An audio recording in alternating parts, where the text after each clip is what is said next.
Jeune des 10 communes du district d'Abidjan, tu as entre 18 et 35 ans, ce message est pour toi. Pendant ces vacances 2013, la RTI et Bulb Studio arrivent chez toi avec la première télé-réalité intercommunale de sport et d'intellect, le RAID. Tu te sens fort, tes amis sont agiles mais aussi intelligents, alors inscrivez-vous. Envoie plusieurs fois e-RAID au 98 089. Venez compétir en équipe et repartez avec de nombreux lots de différentes valeurs pouvant aller jusqu'à 1 million de francs CFA. Le RAID, c'est du sport, de l'intellect, des quiz, de l'aventure et la fête de l'exploit. Venez défendre vos couleurs face aux autres communes d'Abidjan dans la joie et la bonne humeur. Inscrivez-vous passivement. Envoie plusieurs fois e-RAID au 98 089 et entraîne-toi car la caravane du RAID arrive dans ta commune.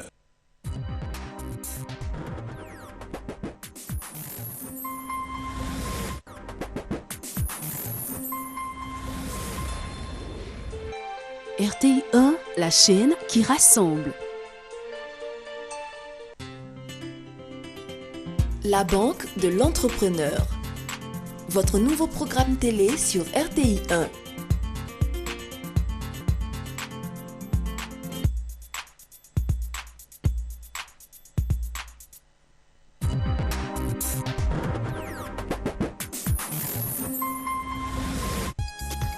Quatrième manche éliminatoire de Star Karaoke 2013. Vendredi 9 août à partir de 21 h en direct du studio B de la RTI. Sont en compétition Star numéro 1, Conan Jeunesse Mélissa.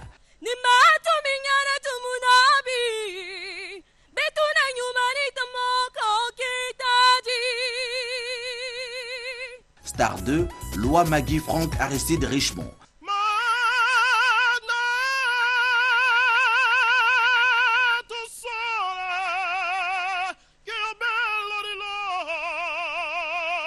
Star 3, Niaoré Meuti Junior.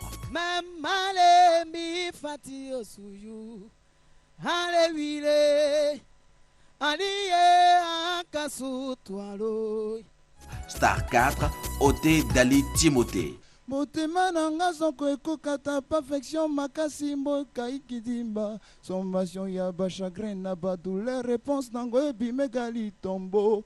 Désignez dès à présent votre star préférée en envoyant la lettre S suivie du numéro de votre candidat S1, S2, S3 ou S4 par SMS au 98 089 et à partir d'un numéro MTN. Venez nombreux assister à cette quatrième manche de l'édition 2013 de Star Karaoke.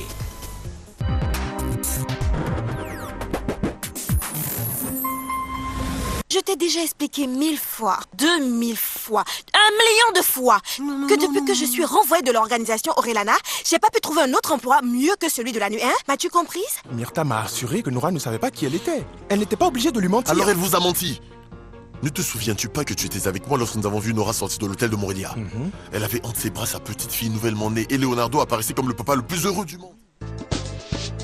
Retrouvez votre feuilleton Mon amour, mon péché du lundi au vendredi à 8 h sur RTI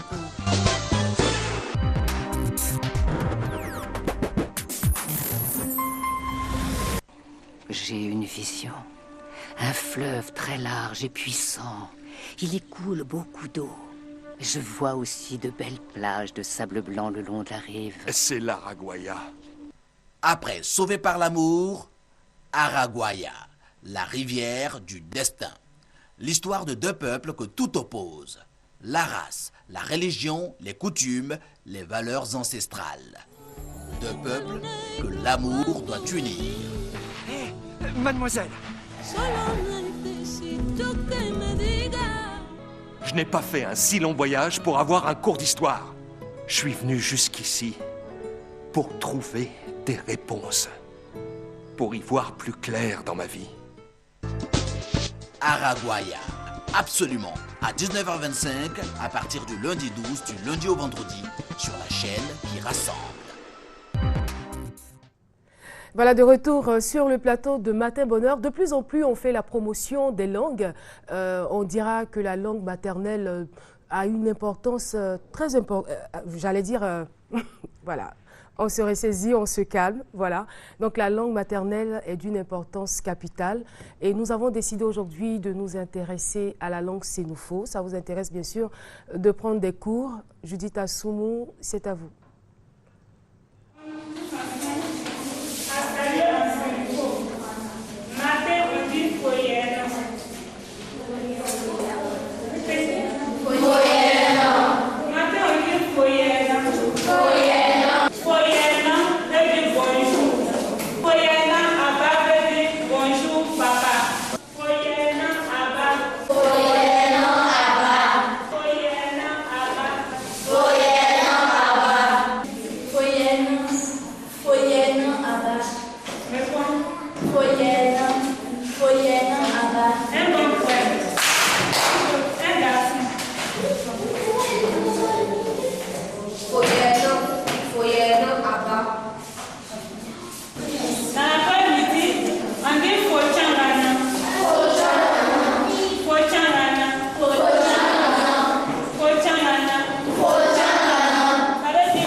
J'invite mes petits camarades à venir apprendre nos langues à l'Académie ivoirienne des langues maternelles.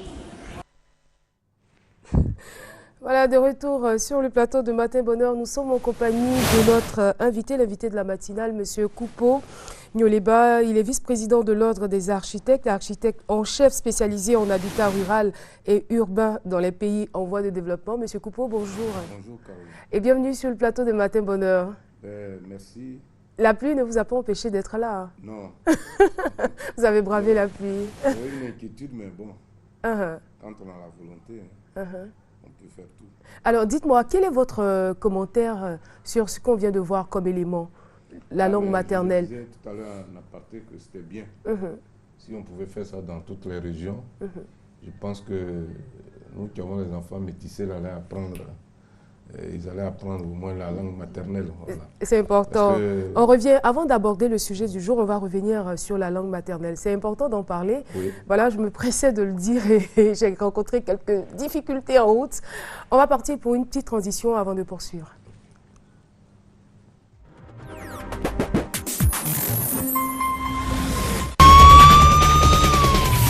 Jeune des 10 communes du district d'Abidjan, tu as entre 18 et 35 ans, ce message est pour toi. Pendant ces vacances 2013, la RTI et Bulb Studio arrivent chez toi avec la première télé-réalité intercommunale de sport et d'intellect. Le RAID. Tu te sens fort, tes amis sont agiles mais aussi intelligents, alors inscrivez-vous. Envoie plusieurs fois e-RAID au 98 089. Venez compétir en équipe et repartez avec de nombreux lots de différentes valeurs pouvant aller jusqu'à 1 million de francs CFA. Le RAID, c'est du sport, de l'intellect, des quiz, de l'aventure et la fête de l'exploit. Venez défendre vos couleurs face aux autres communes d'Abidjan dans la joie et la bonne humeur. Inscrivez-vous massivement. Envoie plusieurs fois e-RAID au 98 089 et entraîne-toi car la caravane du RAID arrive dans ta commune.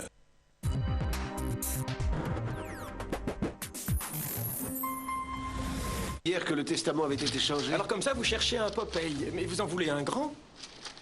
Allez-vous-en. C'est un torchon, ce journal. Cela requiert quelqu'un avec des capacités exceptionnelles. C'est lui que je veux.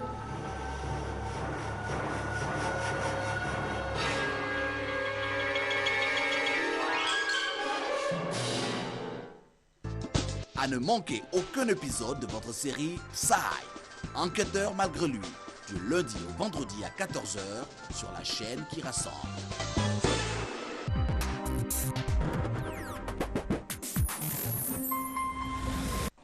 J'ai une vision.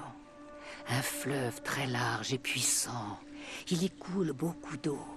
Je vois aussi de belles plages de sable blanc le long de la rive. C'est l'Araguaia.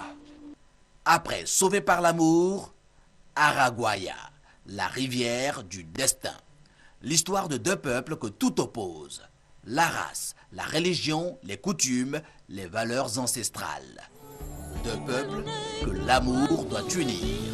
Hé, mademoiselle. Je n'ai pas fait un si long voyage pour avoir un cours d'histoire.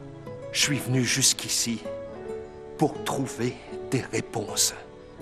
Pour y voir plus clair dans ma vie. Araguaia, absolument, à 19h25, à partir du lundi 12, du lundi au vendredi, sur la chaîne qui rassemble. Voilà, de retour sur le plateau de Matin Bonheur. Nous sommes toujours en compagnie de notre invité, M. Kupo Nyoleba, avec qui nous parlions de langue maternelle, de l'importance de langue maternelle. Vous estimez que la langue maternelle mérite d'être promue, c'est cela? Ah oui, si on veut avoir les racines sur notre terre, hein, parce que je disais qu'il y a beaucoup de couples métis, et surtout les enfants de la ville parlent plus le français. C'est cela. Et on risque d'avoir des problèmes. Voilà. Donc, quel genre de problème? C'est vrai que généralement on dit il faut faire la promotion de la langue, étant donné que cette langue, je veux dire, hors de la frontière, hors de nos frontières, ne nous sert pas à grande chose. Pourquoi est-ce qu'on doit véritablement continuer d'en faire la promotion? Moi, je vous donne un exemple. Quand vous êtes hors du pays, que vous rencontrez des Ivoiriens, vous ne parlez que du français. Il n'y a même pas une langue commune qu'on peut parler, ne serait-ce que dire des choses que les autres ne doivent pas entendre. Et ça, c'est un. Et puis de deux, bon, on est fier de parler au moins une langue, en plus du français. Voilà, sa langue maternelle. C'est clair. Et moi, je dis que si on ne fait pas la promotion, d'ici quelques années, il y a des langues qui vont disparaître. Et surtout que nous avons la chance d'avoir quand même une diversité, une pluralité de langues. Je crois qu'il serait quand même indispensable, il serait opportun pour nous d'apprendre 2, 3 langues. 2, 3 langues. Oui. Je suis sûr que déjà le Dula, ça passe là. C'est cela, étant donné que c'est une langue commerciale. Donc, même il y a des langues qui sont faciles à apprendre. Le baoulé, par exemple, c'est facile à apprendre. Le baoulé, le gouro aussi. Voilà, on peut opter pour 3, 4 langues. Puis faire la promotion pour qu'on ait au moins des racines. Sinon, là on est suspendu.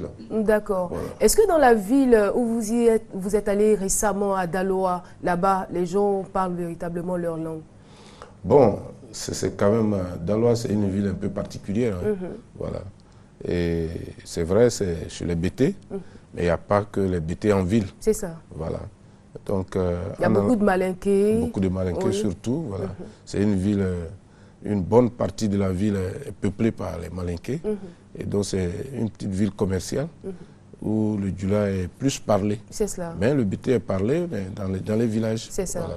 Donc on ne peut pas rencontrer quelqu'un. Mais on parle plus les le français. Les différentes langues maternelles sont parlées à Daloa. C'est juste pour la transition, pour dire qu'aujourd'hui, nous parlons de la ville de Daloa. Vous avez visité, on va dire, la ville des enveloppes, des antilopes, pardon, et aussi la cité verte. Ce sont les différentes dénominations qu'on donne à Daloa. Voilà. Nous sommes à 2 jours de la fête de l'indépendance. Et par le passé, le premier président de la République Côte d'Ivoire avait mis en place une stratégie. Donc ça fait 2 jours qu'on a célébré l'indépendance. Voilà. Une stratégie de développement des villes. Donc il organisait, les fêtes tournantes étaient, la fête de l'indépendance était tournante. Et donc Daloa a bénéficié donc, de cette organisation en 1967. 46 ans après, nous sommes allés voir la ville, voir ce qu'elle devient. Et comme vous le disiez, un moment, on l'appelait la cité verte. Est-ce qu'elle est toujours verte? La cité des antilopes. Est-ce que l'antilope même est représentée dans la ville? Que devient cette ville-là? Elle avait profité de cette fête-là pour être équipée en infrastructure, en superstructure, c'est-à-dire les bâtiments et autres. Il y a eu des bâtiments administratifs qui ont été construits. Alors, qu'est-ce qu'elle devient? Depuis, je crois, 1980, elle doit être... Ouais, elle est commune depuis 80. Qu'est-ce qui a été fait? Qu'est-ce qui n'a pas été fait? Est-ce que ce qui a été fait tient la route? Nous sommes allés regarder. D'accord. On va faire donc un tour en images pour répondre à toutes ces questions qui sont posées. Qu'est devenu Daloa aujourd'hui? Voilà. Voilà, ça c'est l'axe sud-nord. C'est la route qui vient d'ici en passant par l'aéroport, donc à Zakwa, pour pénétrer donc, dans la ville de Daloa. Et cette voie-là, elle traverse toute la ville, elle divise la ville en 2, elle va jusqu'à Vavoua, Séguila et autres. Et donc, à un moment donné, bon, c'est une... Là encore, on est confronté au problème de route. De voirie, ça c'est général en Côte d'Ivoire. Mais ce qui est désolant, c'est que toute cette partie que vous voyez là était boisée. Oh. Oui, moi j'ai eu la chance de faire pratiquement mes 2 cycles, voilà, donc le collège et le lycée à Daloa, donc c'est une ville que je connais bien. Et voilà, aujourd'hui, cette voie-là est, disons, jalonnée par des kiosques. Et quand on arrive au niveau du village qu'on appelle Labia, il y a une grande voie qui mène de Labia jusqu'au quartier, sinon aux grands endémies. Et c'est là est plantée la mosquée. La place que vous voyez là, c'était un beau jardin. Ah oui, il était très beau avec des sièges, tout ça aujourd'hui. Bon, la place qu'on vient de voir là était un jardin? C'était un jardin public qui a disparu. Et là, on a l'axe central qui vient donc de la mosquée jusqu'au centre-ville, jusqu'au monument aux morts. Et en sens inverse, voilà ce que ça donne. Et il y a une grande place en face de la mosquée. Je ne sais pas si c'est en train de devenir un marché. Et voilà, c'est là le jardin public. Ce sont ces petits arbres-là qui sont restés. Mais il était très beau ce jardin. Mais je pense que ceux qui l'ont conçu, qui l'ont réalisé là, ont commis l'erreur de le mettre dans un quartier populaire. Le résultat, nous-mêmes, on était encore à l'école quand le jardin a disparu. Ça, c'était le rôle d'information. C'était le point fort de la ville, ça. Le rôle d'information qui est devenu, bon, un patrimoine de la mairie, je crois, l'état civil secondaire. Mais ce qui est bizarre, c'est que la pancarte porte toujours le ministère de la Communication. Et on a vu une mosquée restaurée. Et quand un bâtiment est peint, il rayonne tout autour de son environnement. Et la mosquée de Daloa est un cas particulier. Il paraît qu'il y a plus de 6000 places assises d'un seul tenant. Voilà. Et là, on a... Et là, c'est où? C'est la voie qui mène... Voilà. Une erreur de construction, c'est-à-dire que le bâtiment est plus bas que la route. Et là, on a un espace tampon qu'on va trouver en allant vers le commerce dans le centre-ville. Voilà, c'est un petit cours d'eau qui passe là qu'on appelle Tétégué. Donc la ville d'Daloa a un relief un peu particulier. C'est-à-dire qu'il y a des grands plateaux et entre 2 plateaux, il y a un petit cours d'eau. Donc il y a un vallonnement qui fait que on a l'impression qu'il y a une rupture volontaire, naturelle, qui mérite une attention particulière qu'on peut mettre en valeur. Voilà, on est aux alentours donc, du rond-point de la ville de Daloa. le rond-point qui abrite donc le monument aux morts. Et je ne vais même pas encore entrer dans les détails. Il est dans quel quartier, le rond-point? Ça, c'est en plein centre-ville. D'accord. Dans le quartier administratif. La préfecture est en arrière-plan. Et là, donc, ce monument, c'est un rond-point en fait, sur lequel donne près de 7 voies. 7 voies donnent 2 noms bitumés. Et ça, c'est le siège du PDCI qui faisait la fierté de cette zone-là et qui est aussi en train de tomber en lambeaux. Et donc, vous allez voir, bon, donc le monument aux morts, l'écriteau même est parti parce qu'un touriste qui arrive là, il ne pourra pas savoir que c'est un monument aux morts. Ça aussi, c'est des petits trucs qu'il faut signaler. Ça a été restauré, malheureusement, le socle a reçu un carrelage qui n'a rien à voir avec l'époque des matériaux qu'on a utilisés pour pouvoir faire donc, le monument. C'est la préfecture qu'on a dans le fond. Et la particularité de cette ville-là, c'est que les axes sont créent de grandes perspectives. Voilà. Il y a 2 grandes voies, en fait, qui se rencontrent à un rond-point qu'on va voir tout à l'heure et qui divisent la ville en 4 parties. C'est-à-dire, côté est-nord, il y a une voie, la plus grande voie, qui vient de Boisflé en passant par Sapia, qui rentre dans la ville de Daloa et qui traverse toute la ville pour aller du côté de Zoukoubé, Djoko et Man. Et donc là, on revient toujours au rond-point. Bon, on est toujours confronté au problème de l'insalubrité. C'est la technique d'assainissement qui a été mise en place. C'est elle qu'on a essayé de filmer. Ça, c'est la préfecture, mais qui ressemble étrangement à la mairie d'Abangourou. Oui, c'est exactement le même bâtiment. Et je me suis renseigné, il paraît même que c'était la mairie de Daloa. Et comme en son temps, dans le temps, le préfet était maire... Apparemment, la pelouse là-bas est bien entretenue. Oui, mais c'est à l'intérieur de la préfecture quand même. Le préfet a son mot à dire. Bon, ça, c'est aux environs de cette place-là, en face de la résidence du chef de l'État. On a un petit cours d'eau, Tétégbé, dont je parlais tout à l'heure, prend naissance là. Et bon, tout l'espace est abandonné. Et bon, les jardins sont des maraîchers. Si on ne fait rien, les gens viennent faire autre chose. Mais ça donne quand même un petit tableau à l'espace. Ceux qui sont en route, il y avait une petite clôture. Et là, on arrive donc vers la résidence du chef de l'État. Vous voyez le caniveau qui est là. Qu'est-ce que ces personnes font là? Bon, ce sont les agents de la mairie qui nous ont accompagnés. Ah, d'accord. Vous voyez, c'est l'entrée principale. Et vous voyez le caniveau, il y a une rupture nette. C'est-à-dire qu'aucune voiture ne peut entrer. Quand même qu'on faisait la route, la zone est tellement délabrée qu'ils n'ont même pas pensé mettre des dalettes pour pouvoir avoir accès à la résidence du chef de l'État. Donc voilà la grande perspective que ça dégage. C'est la résidence qui est dans le fond, avec une belle petite architecture qui est en train de mourir, qui est morte même, comment le chef de l'État faisait pour y accéder? Ah non, le chef de l'État, certainement qu'il a été 2 fois. Et en 1967, puis je me souviens, je crois, il est allé, Félix Febonnier est allé une autre fois. Bon, après ça, je me demande s'il y a eu une autre visite. Mais il y a longtemps, c'est tombé en ruine. Voilà. Et c'est l'architecture qui nous a intéressés. Vous voyez, quand on regarde un peu la couverture, la toiture là-haut, ça rappelle un peu le palais présidentiel à Abidjan. Et donc, un bâtiment étroit, mais qui dégage des lignes pures, avec des ventilations basses et des ventilations hautes, mais qui ont été bouchées. Mais ce bâtiment est en train de tomber en lambeaux. Voilà. Et c'est vraiment triste. Vous avez vu la cour. Ce sont les jeunes qui habitent là, qui ont essayé de réveiller un peu la cour avec une plantation de maïs. Ça, c'est une preuve que, bon, la ville... Justement, j'allais vous demander les raisons pourquoi un tel bâtiment est délaissé de la sorte. Ah, c'est la question que je me pose. Vous aussi, vous posez la question. Oui, c'est manque d'entretien. Bon, c'est l'abandon total.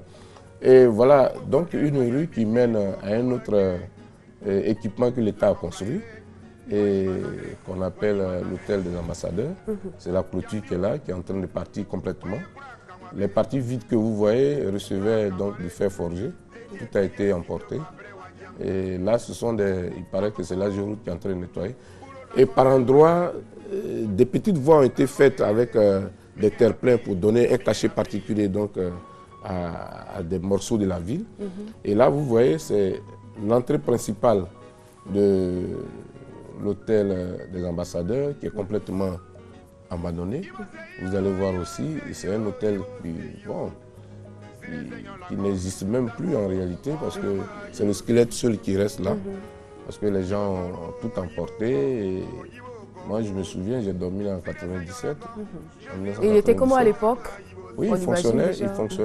Mais l'ouvrage est là, hein, c'est un bel hôtel. Vous voyez, c'était là la réception. Et vous voyez l'escalier qui recevait, c'est la structure qui recevait des marches en bois, tout a été emporté. Et bon, à l'image de toute la ville même est désarticulée par endroits, tout est mort. Et vous allez voir le commerce aussi, tous les équipements, les bâtiments privés qui faisaient un peu la fierté du commerce. Bon, aucune couche de peinture, tout est en train de mourir. Et voilà la piscine.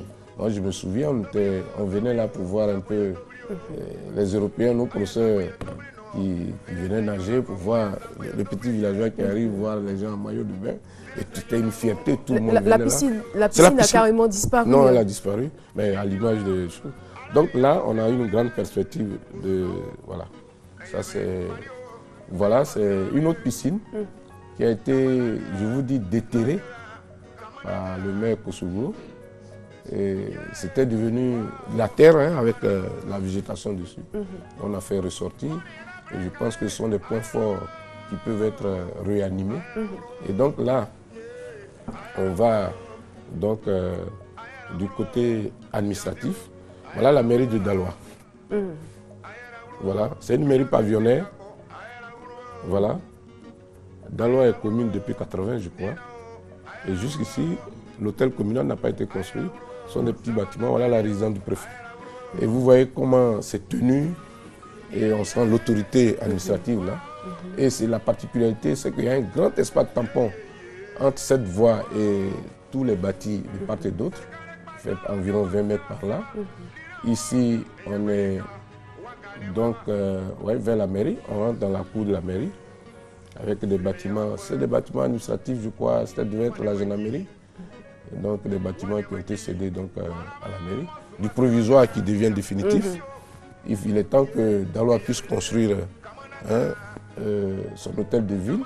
Ou bien on construit la préfecture et on restitue peut-être le bâtiment qui avait été destiné donc, à la mairie.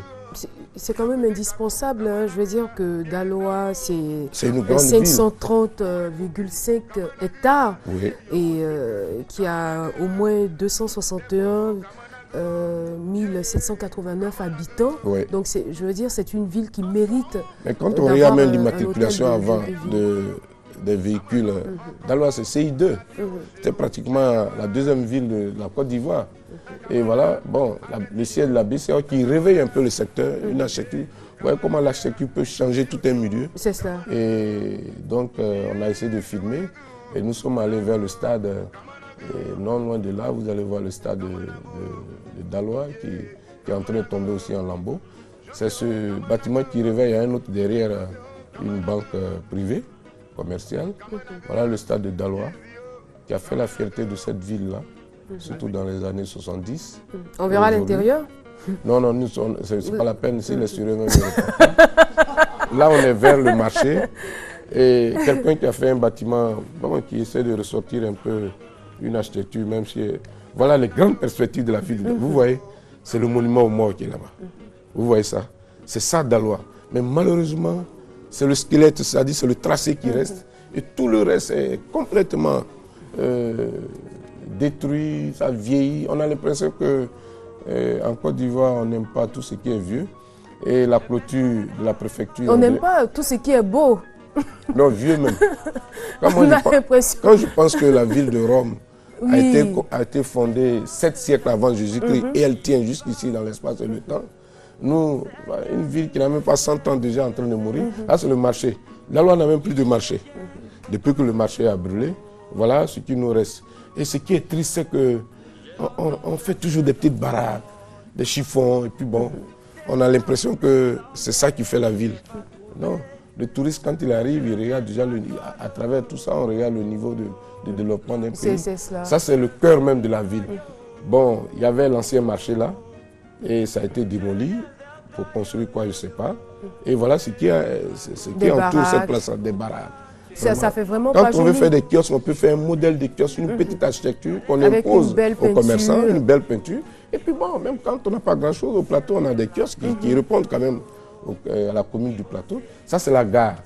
La grande gare de Daloa, qui était boisée, où il y avait des grands arbres, et qui n'a reçu que du bitume après. Et voilà ce que ça devient. Voilà. Voilà la ville de Daloa. Et le bitume qui s'en va. Et je suis convaincu que le maire qui est arrivé a du pain sur la planche. Et voilà, moi je pense qu'il faut que l'État soit regardant cette ville-là qui a un tracé extraordinaire. Deux grands axes qui se rencontrent à un point, et où il y a un rond-point. Et ce rond-point-là, vous allez certainement le voir. Et toute la trame de la ville part de ces deux axes-là. Et comme les axes sont perpendiculaires, donc le tracé, toutes les voies qui partent de ces axes-là, évidemment, forment des figures orthogonales. Donc, et au niveau de la circulation? Mais il n'y a pas de problème, parce que c'est une ville qui est très bien tracée. Je dis même que c'est l'une des villes les mieux tracées du pays. Parce que même quand on parle d'Abidjan, peut-être c'est Treichville, Plateau, un peu Agamé, mais ce sont des morceaux de la ville d'Abidjan. Mais quand on prend Abidjan dans l'ensemble, bon, je pense que Daloa est une ville qui mérite un regard particulier de l'État. Bien sûr. Et c'est à peu près combien d'heures de route pour... je vais dire, Daloa, c'est à 383 km. Daloa, 405 km. D'Abidjan environ. Mais aujourd'hui, on ne peut pas vous dire le temps qu'on met avec l'état des routes. Ça varie d'un chauffeur à un autre, parce que là, dans le temps, on mettait 3h30, 4h. Mais aujourd'hui, vous pouvez taper 6 à 7 heures avec l'état de la route. Même de Boisflé à Daloa, c'est pas évident. Un casse-tête chinois. Et de Yamoussoukro à Daloa? De Yamoussoukro à Daloa, bon, on passe toujours par Boisflé. Apparemment, entre Boisflé et Daloa, ça ne va pas du tout. La route est mauvaise. Donc, c'est pratiquement la même chose. De Yamoussoukro, on passe par Boisflé, Bonon. Bonon, et puis bon, on est à Daloa. D'accord. Voilà. Alors, en résumé, qu'est-ce qui peut être concrètement fait pour réhabiliter la ville de Daloa? Je dirais que, je vais prendre l'exemple de Denver, une ville américaine, qui est ensoleillée pendant plus de 300 jours. Ils ont opté pour l'espace vert. Voilà, ils ont plus de 200 parcs et jardins. Parce qu'il fait chaud. Et la chaleur est telle que ils ont profité des différents espaces, ils les ont aménagés. On peut le faire ici aussi. On a encore des espaces. Oui, et Daloa, la particularité, c'est qu'il y a des bas-fonds. Des bas-fonds qui présentent, qui demandent d'être aménagés. Et puis, l'axe principal est-ouest a vraiment une emprise importante. On appelle les urbanistes, disent des délétés de lotissement, donc de la voie au bâti, il y a près de 20 mètres. Et là, on peut mettre un accent là-dessus, planter l'arbre. Ne serait-ce que la cité, elle n'est plus verte comme avant. Vous avez vu la voie qui mène à l'hôtel Ambassadeur. C'est la seule voie qui a gardé donc, les bois. Une partie du côté gauche a été complètement détruite. Donc on peut planter, on peut restaurer un peu les bâtiments. Quand on n'a pas l'argent pour construire des grands bâtiments, on peut faire des petits aménagements qui peuvent agrémenter la ville. Et Daloa présente un site qui répond à cela.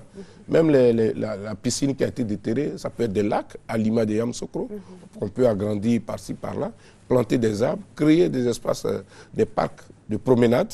Nous avons échangé avec le maire, on a même invité un jeudi, s'il peut passer avec nous ici sur le plateau, échanger sur sa ville.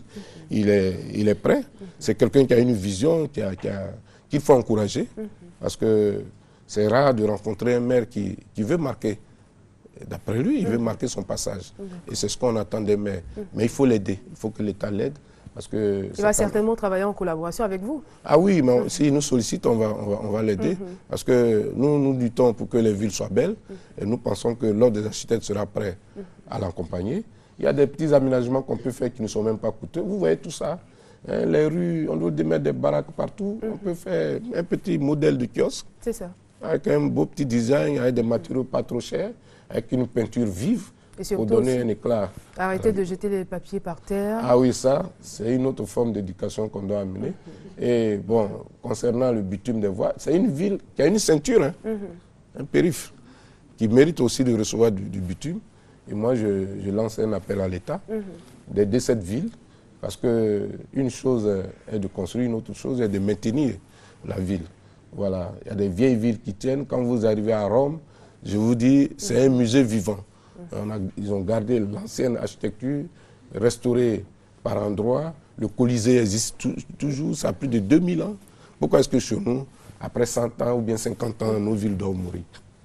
Je pense qu'il faut avoir une vision. Il faut commencer déjà, j'allais dire, une grande campagne de sensibilisation au niveau de la culture, de l'entretien. Ouais. Je pense que c'est par ça qu'on doit commencer. Oui, et puis, déjà commencer par faire de petites choses pour embellir. On n'a pas besoin de grands bâtiments, de gratte-ciel pour que la ville soit belle. C'est clair, on n'a pas besoin de gros et grands moyens. Voilà. Ici, là, il suffit d'enlever ce kiosque, peindre le bâtiment qui est en arrière-plan, lui donner un peu. Celui-là même, il est caché par une clôture pleine. Tout ça, on peut le repeindre. Ça marque l'histoire de la ville. C'est en face d'une mosquée qui brille. Des visiteurs inattendus. Voilà. Ah oui, on voit les animaux. De toute façon, si on ne leur dit rien, ils s'imposent. Donc, vous voyez tout autour, la mosquée est perdue. Elle brille et tout autour, tout est en train de mourir. Donc, nous lançons un appel et donc aux autorités et donc que l'État regarde. On ne peut pas, quand même, il est inadmissible que la résidence du chef de l'État reste comme ça, tombe en lambeaux et que les gens prennent ce qu'ils veulent. C'est une grande cour qu'on peut exploiter. Et donc, il y a beaucoup de choses à faire à Daloa. Vous voyez là, la voie en train de partir. Et la particularité de Daloa, c'est qu'on prend une voie, il y a une grande perspective d'un point à un autre. On traverse toute la ville. Ça, c'est rare dans une ville. Et donc, voilà un espace qui peut être exploité. Moi, je lance un appel au maire et que s'il s'arrange avec l'assaut des forêts et autres, il peut avoir des plans. Je pense que peut lui-même faire une pépinière et puis bon, passer tout son temps à planter. Et je suis sûr que tous ces bâtiments, on peut les cacher avec les arbres. Hein. On peut les repeindre. C'est une vieille architecture qui demande d'être revue. Voilà l'une des premières stations de la ville de Daloa. Le monument, ce qui m'a plu, c'est le passage piéton autour qui est relevé et où les véhicules ne peuvent pas monter comme ça. Mais la clôture, vraiment, ne répond plus. Même la clôture de la préfecture, elle a été, je crois, vandalisée. Et donc, ils ont rempli les parties vides et elle n'est pas peinte. Et ce qui fait qu'il y a un dysfonctionnement visuel entre la clôture et le bâtiment. En tout cas, grâce à vos conseils, Daloa peut redevenir encore une cité verte. C'est une belle ville, c'est une cité vraiment qui mérite d'être revue. Et je lance un appel aussi aux cadres et d'aider donc la mairie. Et je pense qu'on peut faire quelque chose. Vous voyez l'antilope là qui est représentée comme un portillon dans le monument. Vous voyez cette perspective? Vous voyez? Mais quand on regarde à côté, il y a un désordre. Hein? Il y a la clôture, la préfecture, ça ne va pas ensemble. Ça ne va pas. Voilà, c'est pas une combinaison qui marche. Il y a un jardin là aussi qui est en train de mourir. Voilà, le jardin public. Bon, ça, c'est l'intérieur du monument. D'accord. Voilà. En tout cas, merci beaucoup, Monsieur Coupeau. C'est moi qui vous remercie. Merci, parce que ça va vraiment apporter du neuf dans les villes. Oui. Ça va apporter du neuf aussi au niveau des différents édifices. On en a besoin. Il faut continuer d'inculquer la culture de l'entretien, la culture du beau. C'est très important. La culture de la ville même. La culture de la ville, c'est aussi important. C'est important parce que c'est le cadre de vie de tout le monde. Quand on vient en ville, on vient chercher le bonheur. C'est ça. Mais pas la souffrance. C'est là il y a l'hygiène. Logiquement parlant, il y a tout ce qu'on veut. La réussite, c'est la ville. Et on vient et puis finalement, la ville est en train de tomber en lambeaux. On s'enfonce. Mais il vaut mieux retourner au village parce qu'il y a encore l'air pur là-bas. Je pense qu'on peut mieux faire. Et ce n'est pas la ville de Daloa seulement. Il y a plusieurs villes comme ça. Et nous lançons un appel. Je pense qu'on aura quand même l'occasion aux différents maires qui veulent qu'on aille chez eux. Ça. Dès maintenant, ils sont en début de mandat. On peut regarder ensemble, faire un état des lieux et leur montrer les points forts de leur ville. Et faire des propositions concrètes. Voilà. Merci beaucoup, M. Coupeau Nyoleba. Je rappelle, vous êtes vice-président de l'Ordre des architectes et architecte en chef spécialisé en habitat rural et urbain dans les pays en voie de développement. En tout cas, nous avons très apprécié votre présence sur ce plateau. On vous souhaite de passer une agréable agréable journée. Merci, On va vous Pamela. accompagner avec cet élément intitulé l'Alliance biblique. À tout de suite. L'Alliance biblique de Côte d'Ivoire est une organisation chrétienne à but non lucratif. Son objectif, mettre les Saintes Écritures à la portée de tous dans un niveau de langue compréhensible. Elle est au service de toutes les églises chrétiennes, à savoir catholiques, protestantes, évangéliques, baptistes, pentecôtistes et adventistes. Les membres de son conseil d'administration sont issus de ces différentes églises. Désormais, c'est Achim Dorijan qui est le nouveau président du conseil d'administration de l'Alliance biblique. Il succède au révérend Kofi Yao André. Le président du conseil d'administration sortant a remercié ses collaborateurs pour l'accomplissement de l'œuvre divine en Côte d'Ivoire.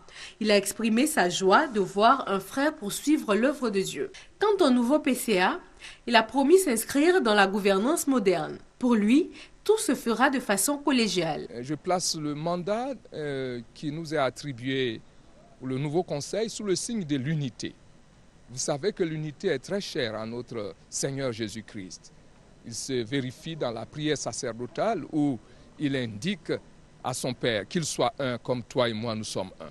C'est dans l'unité et la cohésion que nous gérerons l'Alliance biblique dans un esprit de collégialité et de fidélité, surtout d'honnêteté, pour permettre que la gestion efficiente, efficace et avec économie enclenche un développement. Autre temps fort, remise de diplômes et cadeaux aux anciens membres du conseil d'administration. Les récipiendaires ont remercié la nouvelle équipe. Des prières, des messages d'exhortation et des chants ont mis fin à cette cérémonie. Ce nom, c'est Jésus, ce nom qui purifie, qui fait marcher les bois. Quatrième manche éliminatoire de Star Karaoke 2013. Vendredi 9 août à partir de 21h en direct du studio B de la RTI. Sont en compétition Star numéro 1, Conan Jeunesse Mélissa.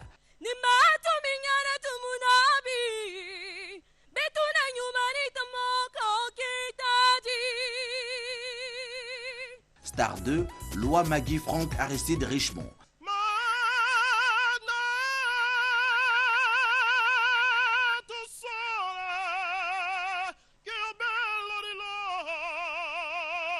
Star 3, Niaoré Meuti Junior.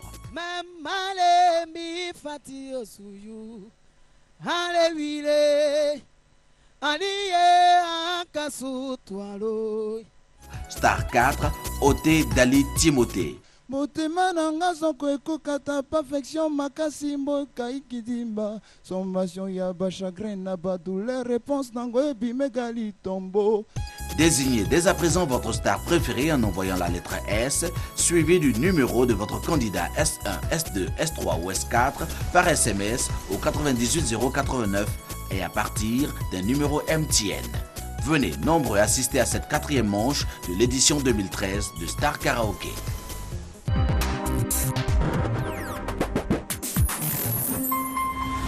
Je t'ai déjà expliqué 1000 fois, 2000 fois, 1 million de fois que depuis que je suis renvoyée de l'organisation Orelana, j'ai pas pu trouver un autre emploi mieux que celui de la nuit. Hein? M'as-tu comprise? Myrtha m'a assuré que Nora ne savait pas qui elle était. Elle n'était pas obligée de lui mentir. Alors elle vous a menti.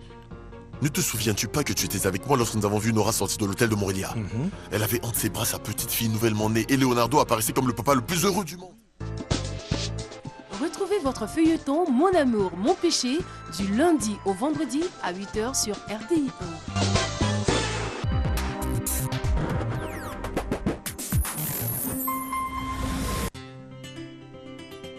1. La banque de l'entrepreneur. Votre nouveau programme télé sur RTI 1.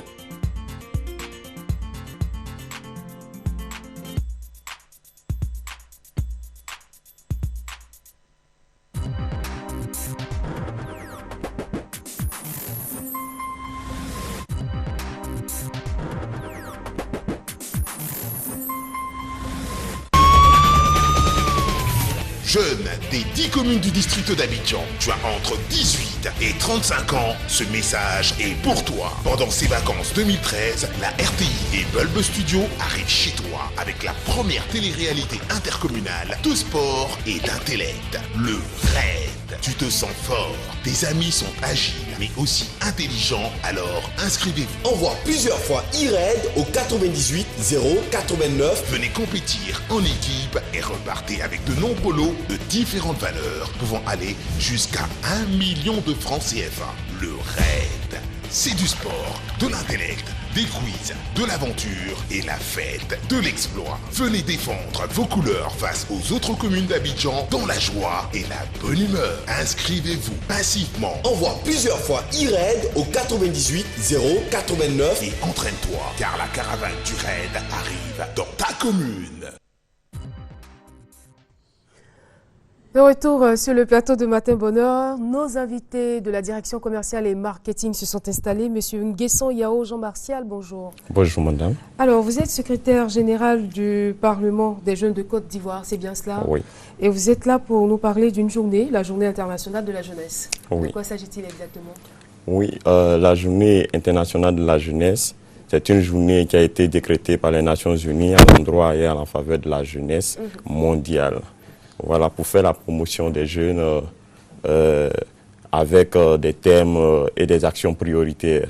En l'occurrence, lutte contre la pauvreté, la scolarisation, entre autres. D'accord. Et ces actions, je veux dire, est-ce que vous pensez que ces actions portent, que vos voix sont entendues? Oui, il faut dire que les actions que nous menons, c'est-à-dire que tous les jeunes, de façon synergique, vont à l'endroit de la jeunesse et ont pour but de faire la promotion de la jeunesse. Et nos voix sont difficilement, certes, entendues, mais nous veillons à ce que cela atteigne voilà, les objectifs. Les objectifs. D'accord. Et vous organisez donc la journée internationale ce samedi, on va dire demain, demain 10 août, demain 10 août 2013. Qu'est-ce qui va se passer concrètement à cette journée? Oui, il est bon de préciser que la journée internationale de la jeunesse se déroule pour chaque année le 12 août. Et puisque pour cette année, c'est le lundi qui est le 12 août, alors nous avons voulu anticiper et organiser, célébrer cette fête-là, cette journée-là, le 10 août, à Daloa. Et donc, pour répondre à votre question, il y aura au menu un défilé, voilà, dès 8 heures. Ensuite, 2 conférences et il y aura 2 matchs de gala l'après-midi. D'accord. Il y a un thème qui sera développé? Oui, le thème général de cette année est la place de la jeunesse dans le développement de la société. J'espère que vous parlerez aussi de la réhabilitation de Daloa. On a eu un consultant tout à l'heure qui nous a parlé de l'architecture de Daloa et vous venez aussi nous parler de Daloa, de la jeunesse qui a une activité au niveau de Daloa. C'est quand même important. Il faut dire que tout coïncide. Voilà. Et donc, ça veut dire que pour cette année, c'est Daloa. Voilà. Et effectivement, à côté de ce thème général, nous avons dégagé 2 thèmes en fonction des réalités que nous vivons ici. Alors, le premier thème, c'est les stratégies de résolution de conflits pour une cohésion sociale solide et durable. Le second thème, c'est la place de la jeunesse ou le rôle de la jeunesse dans le processus de réconciliation nationale. Alors, ces thèmes seront animés par nos partenaires tels que la CDVR et l'ONU ici. D'accord. D'accord. Et votre ami, c'est M. Kwasi Roger, bonjour. Bonjour. D'accord. Vous avez quelque chose à ajouter? Oui, seulement nous voulons, à travers cette journée, prôner la paix et la réconciliation, parce que nous savons qu'aujourd'hui en Côte d'Ivoire, nous sommes en train de parler de paix et de réconciliation. Quand on veut un pays émergent, il faut aussi impliquer la jeunesse. Nous voulons célébrer cette journée avec la population de Daloa. Et donc, pour nous, c'est pour créer un peu la cohésion entre les jeunes gens que nous sommes. D'accord, c'est très important. Et vous êtes joignable à quel numéro? Nous sommes joignables au 08 66 17 43. C'est le numéro du président national, l'honorable Vayao Josué. Et moi, je suis au 06 94 72 06. Lui, il est au 03 19 12 13. Messieurs Nguesson et Kwasi, merci d'être venus sur ce plateau nous parler de la Journée internationale de la jeunesse qui va se dérouler à Daloa demain à partir de 8h. 08 66 17 43 06 94 72 06. C'est donc les contacts pour les joindre. Merci encore d'être venus et puis on vous accompagne avec cette plage, on va dire, publicitaire. Voilà.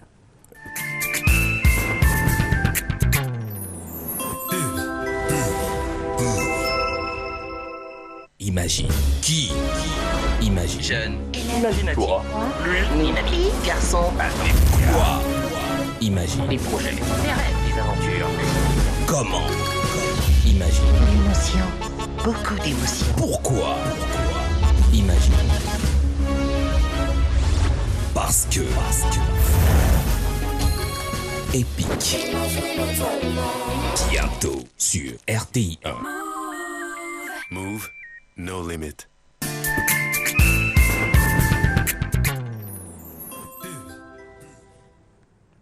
Monsieur Doumbia Brahima est notre prochain invité. Bonjour. Bonjour madame. Alors vous êtes sur ce plateau pour donner des informations sur le programme des logements sociaux, c'est bien cela? Tout à fait. Nous vous écoutons. Bien, merci beaucoup madame. Je voudrais indiquer que nous avons donc le plaisir d'informer toute la communauté nationale que le gouvernement a transmis aux promoteurs immobiliers, aux banques, la liste complète des demandeurs de logements sociaux dans le cadre du programme de construction de logements initié par le gouvernement. Pour savoir à quel promoteur un demandeur a été assigné, donc on demande que tous puissent aller sur le site www.construction.gouv.ci.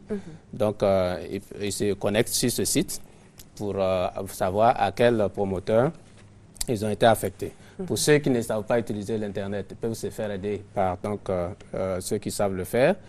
Alors, pour se connecter, quand vous êtes connecté, vous pouvez rentrer votre numéro de dossier. Ça vous permet d'avoir les informations. Si vous n'avez pas, si le numéro de dossier ne passe pas, vous pouvez entrer votre nom et votre date de naissance. Donc, ça aussi, ça permet donc d'avoir accès aux informations. Alors, sur la base de cela, il y a des rendez-vous qui sont donnés. Soit le promoteur vous appelle, ou bien vous avez eu l'information, vous appelez le promoteur. Donc, vous vous présentez au rendez-vous qui vous sera fixé. Et puis, bon, comme il y a beaucoup de demandeurs, on demande par ailleurs aux populations d'être indulgents aussi parce que la gestion du flux entraîne quelques petits retards et quelques petits problèmes. Alors, il y aura des frais à payer. Donc, il s'agira de l'apport, il faut le savoir, on l'a dit. Il s'agira aussi d'une cotisation. Qui est concerné par ces frais? Tous les souscripteurs. D'accord. Voilà, tous ceux qui ont fait la demande. Et demande. des frais qui s'élèvent à combien? Ce sont des pourcentages, ça dépend. Pour l'apport initial, c'est au moins 10%, de la valeur de la maison que vous avez choisie. Maintenant, pour le cautionnement mutuel, c'est 3,5%. De la valeur de la maison.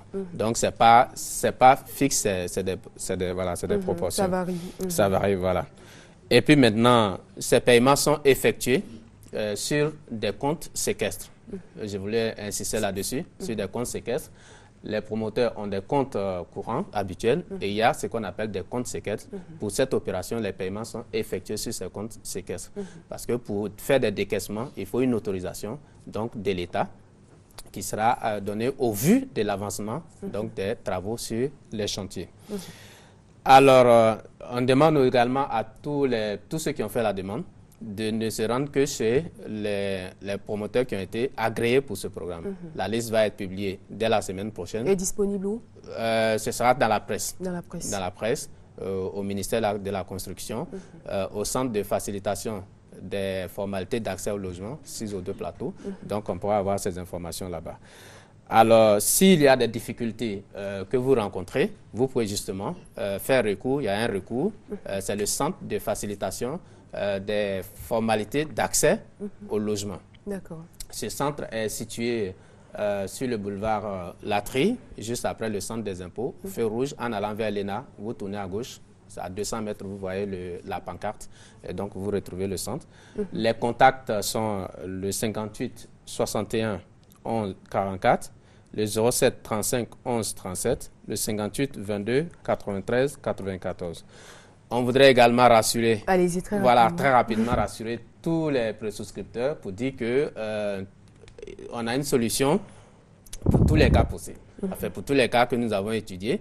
Alors, si vous avez des difficultés, il s'agit de nous saisir au niveau du centre pour nous donner l'information et on va traiter donc la situation.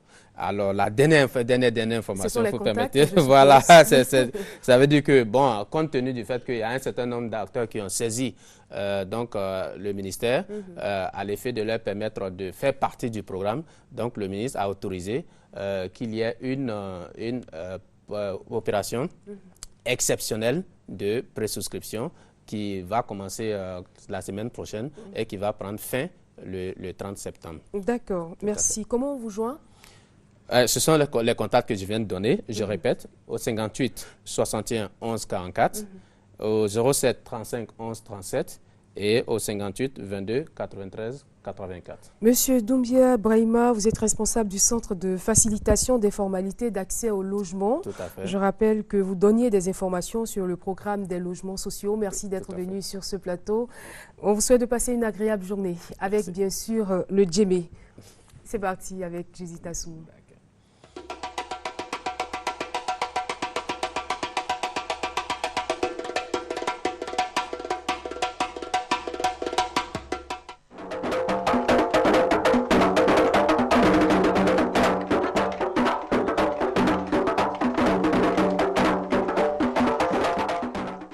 En Afrique noire, le tam-tam, cet instrument de musique traditionnelle, est au centre des grandes festivités. Les différentes sonorités lors des manifestations publiques dépendent en partie de la manière dont ils sont fabriqués. Dans la partie ouest du continent, au Mali, au Sénégal, en Gambie, au Burkina Faso, en Guinée et en Côte d'Ivoire par exemple, les musiques et danses traditionnelles sont exécutées au rythme du tam-tam. Comment de cet instrument arrive-t-on à sortir des sonorités magiques?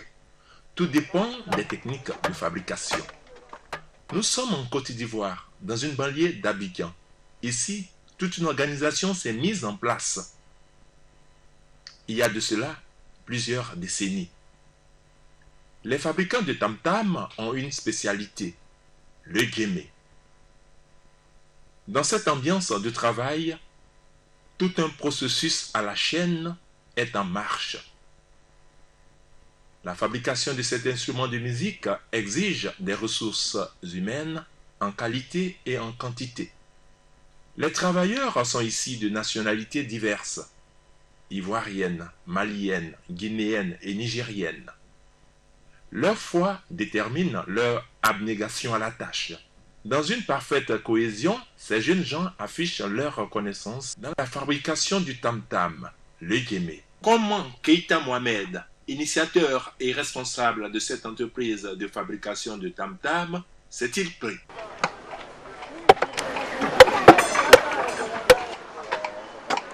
Les tam-tam Djemé, par exemple, les différences, il y a le bois de Iroko. On prend pour faire tam-tam. Parce qu'il faut d'abord vous expliquer comment on appelle. Vous donner la différence des bois d'abord. Voilà. Sinon, nous fabriquons tous les bois pour faire les tam-tam. Voilà, mais les bois aussi sont différents.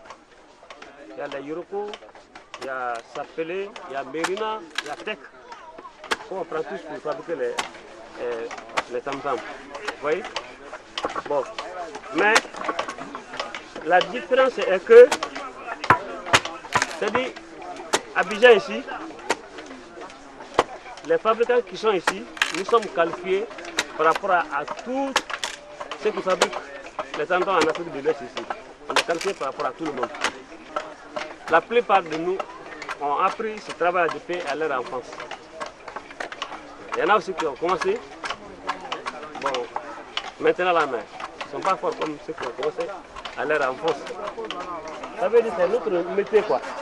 Il y a il y a les acheteurs, il n'y a pas acheteurs. Bon, nous, on fabrique ça parce que c'est notre travail. Et souvent, on a les preneurs qui viennent, qui prennent avec nous. En ce moment, on avait déjà fini de fabriquer. Il y en a aussi qui lancent quelques commandes. Enfin, même si on n'a pas commandé, nous, c'est notre travail. Donc, nous, on est là pour faire ça seulement. Donc, on n'a pas besoin que quelqu'un vienne nous faire commande d'abord avant qu'on fasse. Non. Sinon, actuellement, où moi je suis, ça me fait 46 ans, je suis dedans. Mais, Dieu merci, je peux remercier le bon Dieu et je gagne la nourriture de mes enfants. Et puis mes petits frères, les frères que je fais. Parce que chez nous, on appelle ça la musique. Bon, la musique, c'était un plaisir chez nous avant. Voilà, mais maintenant, c'est devenu l'argent. Les jeunes qui s'intéressent à ça aujourd'hui, moi, je peux leur dire qu'ils n'ont qu'à prendre du courage. Parce que ça commence à être évolué. Ce métier n'est pas comme un autre. En ce temps-là, bon, beaucoup des enfants progressent. Il y en a qui voyagent, aller dans les pays blancs, c'est avec les mêmes trucs là, on s'en va travailler là-bas. Donc, ceux qui ont la chance, vraiment, ils doivent prendre du courage pour toujours continuer. Voilà, en tout cas, moi, je remercie, je ne suis pas regretté. Et je suis heureux parce que jusqu'à en l'heure ainsi, c'est ce que nous faisons. Bon, tout ce que je fais dans la vie, c'est dans ça que je fais. Donc, Dieu merci. Et les enfants qui ont du courage pour continuer ça là, moi je les remercie et puis je les encourage. Parce que moi-même je vois ce qui va arriver, mais pas nous mais tôt ou tard, ça sera très bien. Avec la musique, toujours tu es content. Donc tu vas oublier beaucoup de choses. Le guémet, cet instrument précieux dans son utilisation pour la communauté, nous livre son secret. Avant et aujourd'hui, c'est pas la même chose. Avant, tel que vers les années 80, bon, on avait les papiers pour prendre. Et puis on rentre en brousse, on achète le bois et puis mais maintenant là, on ne va pas en brousse. Donc les gens qui se trouvent à Carona là, qui envoient les bois de billes là, bon, leur bois là, une fois, si eux ils coupent le bois, donc on prend nos mesures, tel qu'il y a des guenilles qui font 65 cm, il y en a qui font 66. Donc si quelqu'un a besoin d'un canton, donc nous prenons le ruban, puis on se rend là-bas, on choisit les bois qu'on a, donc on peut prendre pour fabriquer, tel que vous voyez tout là, tout que vous voyez là. C'est avec cette pioche qu'on prend pour mettre le trou de ça là. Mais une fois qu'il y a le trou au milieu là, bon, nous on appelle maintenant tam-tam. Et après maintenant, on donne la forme comme tel que vous voyez là. Voilà, en tout cas, voilà, de retour sur le plateau de Matin Bonheur. Nous sommes en compagnie de d'autres invités. Ce sont des dames, on les appelle les nappies. Elles ont des cheveux naturels et la coiffure afro est très prisée à leur niveau. Madame Nubienne Nda, elle est assistante de direction. Bonjour. Bonjour. Et bienvenue sur le plateau de Matin Bonheur. Merci de nous avoir invités. Et nous avons aussi une autre dame, Madame Zébi Fleur. Elle est responsable d'un centre capillaire. Bonjour. Je sens que vous êtes très heureuse d'être là. Oui, très heureuse, effectivement. Et puis, Kadi Raina Koulibaly. Oui. Elle est étudiante en master de droit public. Ah, wow, si jeune. Voilà. Donc, avec vous, on va parler de la coiffure afro, on va parler des cheveux naturels. Parce que c'est un peu ça, c'est un concept. Vous avez décidé de faire renaître cette mode des années 60. Et je suis de tout cœur avec vous. Ça ne se voit pas, ça se constate, non? Alors, on va prendre le témoignage de chacune d'entre vous, savoir les raisons qui vous ont poussé à opter pour ce choix, avant bien sûr de parler de l'afro et de comment vous vous sentez là-dedans. Alors, on commence avec vous, Madame Nubienne Nda. Voilà. Alors, l'histoire a démarré comment? Ça a démarré tout simplement, hein, c'était en 2008 je crois. À force de défriser mes cheveux, ils étaient tout abîmés, tout cassés. Et puis si vous avez remarqué, j'ai des cheveux blancs, grisonnants. Donc en plus, le défrisage les jaunissait. Et comme c'est une couleur que j'avais envie d'assumer, j'ai complètement arrêté le défrisage. Je me suis levée un beau matin, je les ai coupés. Et puis depuis, voilà quoi. D'accord. C'est pareil pour vous autres? Pour moi, c'est un peu différent. Bon, à l'époque, c'est vrai que je me défrisais, mais j'en ai eu marre des tissages parce que ça faisait très mal. Et je me suis posé la question de savoir, mais est-ce que nous, femmes africaines, on ne peut pas se coiffer sans avoir mal? Et c'est ainsi que cette passion-là est née. On a commencé à chercher à savoir comment est-ce qu'on peut se valoriser, comment être belle tous les jours. Et on a cherché à appréhender, savoir comment entretenir d'abord les cheveux défrisés et après on est passé sur la coupe naturelle. Mais il faut dire qu'elle est beaucoup plus facile. Elle est beaucoup plus... Vous parlez de la coupe naturelle, hein. Oui. Je veux dire, facile, dans quel sens? Facile à entretenir? Dans le sens de la liberté. Dans le sens de la liberté. Voilà. De quel genre de liberté vous parlez exactement? C'est-à-dire que quand on arbore ses cheveux naturels, je veux dire, cela dépeint complètement sur tout notre être. On est moins contrainte à faire ci ou ça, les cheveux défrisés. Quand ça repousse, il faut après aller faire les retouches. Les produits défrisants, bon, à terme, on constate que ça crée beaucoup de dégâts parce que de défrisage en défrisage, à la longue, vous voyez que la tignasse diminue. Il y a beaucoup de dames qui rapportent ce témoignage-là. Ah, moi, quand j'étais jeune, j'avais beaucoup de cheveux. Là, maintenant, je n'en ai plus. Je ne vois plus ma tignasse d'avant et tout. Donc, tout cela aidant. Et aussi, les enfants qu'on regarde, qu'on défrise trop tôt maintenant. Et vraiment, ça, c'est un véritable problème auquel il faut vraiment apporter des solutions. Voilà. Donc, et vous pensez que la solution, c'est le cheveu naturel? Oui, le cheveu naturel parce qu'il offre une versatilité vraiment incomparable. Le cheveu naturel n'a rien à envier du tout aux autres textures. Vous pouvez passer de la coupe lisse à la coupe afro quand vous avez des cheveux naturels, sans problème. Comment le faire? C'est-à-dire des cheveux lisses à la coupe afro? Oui, vous pouvez faire un lissage avec vos cheveux afro. Mais ça se fait comment, ce lissage?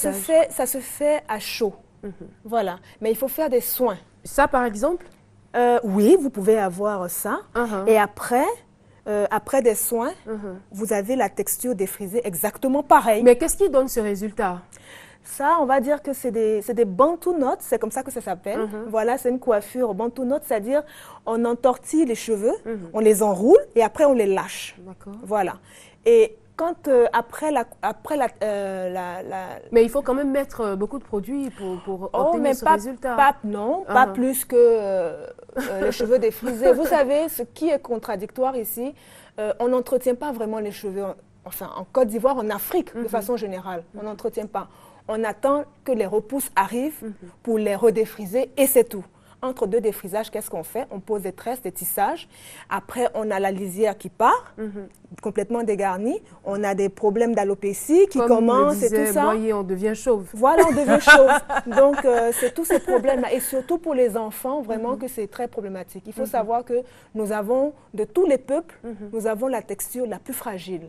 Nous ne savons pas cela. Et c'est nous qui passons tout notre temps à faire n'importe quoi sur nos têtes pour abîmer nos cheveux. Alors, ça, c'est une information importante à voir. On ne savait pas qu'on avait la texture la plus fragile. Tout à fait.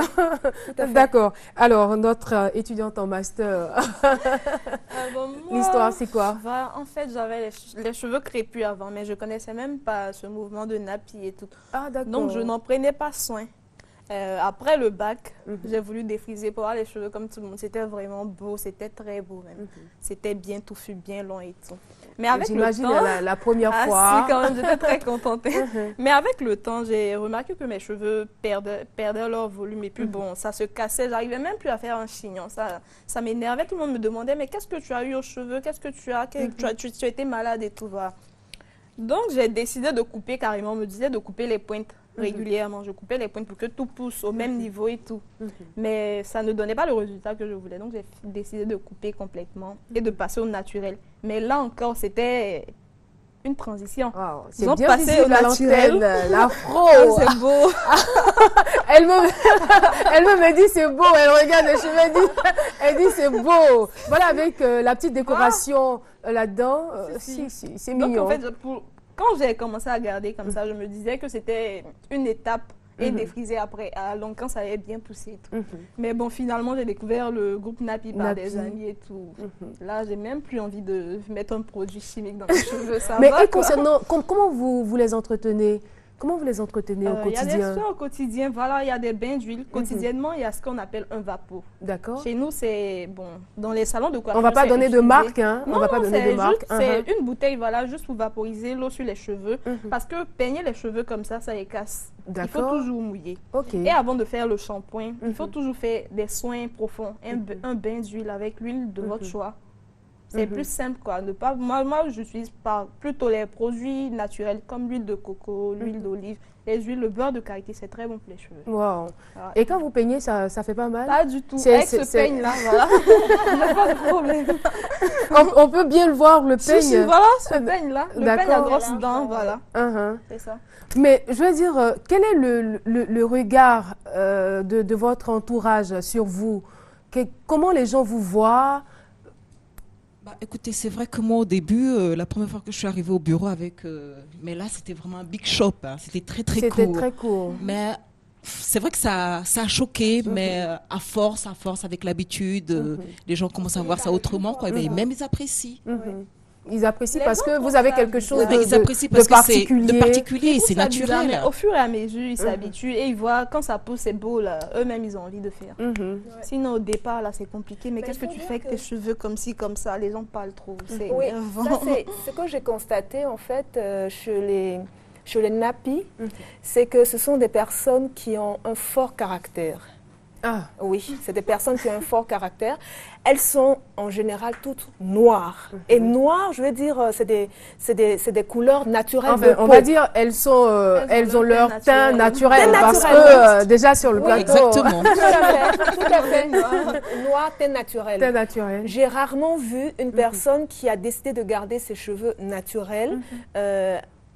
Avec une peau décolorée et tout. On ne va pas dire dépigmentée. Dépigmentée, voilà, exactement. Donc, il faut savoir que ça déteint complètement sur tout l'être. C'est-à-dire choisir, parce que arriver à affronter le regard de l'autre, arriver à s'accepter tel qu'on est, c'est ça qui est important. C'est-à-dire, il ne faut pas, c'est vrai, être beau, être belle, c'est vrai que c'est important, mais pas au détriment de sa santé. Parce que dernièrement, j'ai rencontré une dame qui a subi une chimiothérapie. Et elle a un teint noir, fort heureusement pour elle, elle a gardé son teint correct. Vous imaginez, et je lui ai posé la question, mais vous imaginez si vous aviez eu l'idée de vous dépigmenter, ben, ça allait être très compliqué pour elle. Il y a des personnes qui perdent la vie bêtement comme ça parce que oui, on veut être belle à tout prix, on veut ressembler à Beyoncé ou je ne sais qui. Franchement, je trouve que il faut arriver à s'assumer, il faut arriver à s'accepter tel qu'on est. On est africaine, on est belle, il faut arriver vraiment à se valoriser, mais sans se dénaturer, c'est très important. Vous êtes d'accord? Vous êtes d'accord avec ce qu'elle dit? Tout à fait. En plus, elle, c'est une spécialiste, donc elle sait de quoi elle parle. Et concernant l'afro, apparemment, je vais dire, comme vous le voyez, voilà, ça vous sied à merveille. Hein? Merci, j'en suis flattée. Voilà, donc c'est la mode, ça revient, toutes les nappies. C'est vrai que de l'autre côté, Madame Zébi, sa coiffure fait quand même un peu druide. Oui, mais de temps en temps, vous changez. Voici un très joli afro qui s'affiche à l'écran. Vous voyez, il y a quelques mois, on l'a reçu sur ce plateau, la pharmacienne. Il y a quelques mois, j'étais comme ça, moi. Je les ai coupés dernièrement en février. Mais je veux dire, si j'avais intégré le groupe avant, si je connaissais les nappies de Babi, je pense que je les aurais pas coupés. Mais c'est trop joli. J'avais pas les recettes à l'époque pour l'entretien. Et puis bon, il faut dire qu'avec mes cheveux grisonnants, j'ai l'impression que plus ils sont courts, mieux ils sont beaux, quoi. Essayons de commenter encore cette photo de Marie-Paul, cet afro qui est un peu différent quand même des afros de 60, mais ça fait du charme avec ce regard de velours, ce beau collier, cette petite fleur à côté. C'est la belle femme africaine. C'est la belle femme africaine sans artifice. Elle n'a vraiment rien envié aux grandes stars, j'allais dire américaines. Tout à fait, c'est exactement cela. Ça peut faire la première de couverture d'une revue. Exactement, voilà. Sans problème. Donc, avoir l'afro et être belle, comme moi, voilà. Toute modestie mise à part. En tout cas, c'est un plaisir d'échanger avec vous. Moi, au départ, j'avais peur, je me disais, ça doit faire mal, l'entretien. C'est même pas dur. Voilà. Surtout, c'est malléable. Mais il faut savoir que l'entretien du cheveu en général, si vous voulez entretenir vos cheveux, qu'ils soient défrisés ou naturels, ça prend du temps. Ça prend du temps. Et ça prend quand même un peu beaucoup de patience, surtout de la patience. Les cheveux crépus, étant donné, comme je le disais tout à l'heure, nous avons les cheveux les plus fragiles parce qu'ils sont secs naturellement. Ils sont le moins implantés profondément sous le derme comparativement aux autres peuples indiens et européens. Et le calibre de nos cheveux aussi est beaucoup plus fin. Donc, il faut les manipuler, il faut éviter de tirer là-dessus avec des tresses, des tissages. Il faut les produits chimiques, alors là, vous pouvez vous défriser, mais vraiment espacer le défrisage. Chez nous, on préconise 3 défrisages l'année. Bien sûr, assortis de soins pour que les cheveux s'allongent correctement et tout. Donc, pour les cheveux naturels, il faut toujours les manipuler humides. C'est très important. Pour éviter que ça fasse mal, quand vous sortez de la douche, vous finissez de faire le shampoing, il faut préférer les manipuler humides et éviter les casses, pour éviter aussi les casses. Voilà. Donc, pour les enfants, ça, c'est une petite astuce pour éviter qu'ils aient mal. Et il faut arrêter de tirer aussi trop sur les cheveux des enfants, parce qu'il y a des enfants très tôt qui commencent à avoir des problèmes d'alopécie, de traction, parce que les nattes sont trop serrées et tout. Donc, vraiment, il faut faire attention à tout cela. Vous avez quelque chose à ajouter pour finir ? Afro. J'imagine l'afro en fac, pendant que toutes les filles ont un tissage ou ont des cheveux défrisés. On ne me comprenait pas, tout le monde me regardait, mais qu'est-ce qu'elle fout encore celle-là? Elle est encore revenue avec un truc bizarre. Mais bon, il faut assumer quoi. Moi-même au début, j'assumais pas. Il y avait des petits complexes. Vous étiez un peu complexé? J'arrivais pas à en prendre soin véritablement. Donc, je faisais tout le temps des coiffures pour cacher. Et je me disais qu'il fallait que ça pousse, que ce soit vraiment beau, d'abord bien grand, avant de mettre ça en valeur comme ça. Mais bon, là, maintenant, je crois que ça me convient. Ça va. Et c'est sur ça qu'on va se dire au revoir. En tout cas, merci. Ça a été un plaisir d'échanger avec vous. Madame Nubienda, assistante de direction. Madame Zébi Fleur, responsable d'un centre capillaire. Et Kadi Raina Koulibaly, étudiante en master de droit public. Merci d'être venue sur le plateau. Et nous voulons aussi dire merci à Fanta Kaba pour la tenue. Joyeux anniversaire à Elia Gondo. L'émission est terminée. Judith Assoumou l'a réalisée. Merci à toute l'équipe technique et merci à vous de nous avoir suivis. On se donne rendez-vous demain à 6h, mais d'ici là, suivez RTI 1, la chaîne qui rassemble. Au revoir.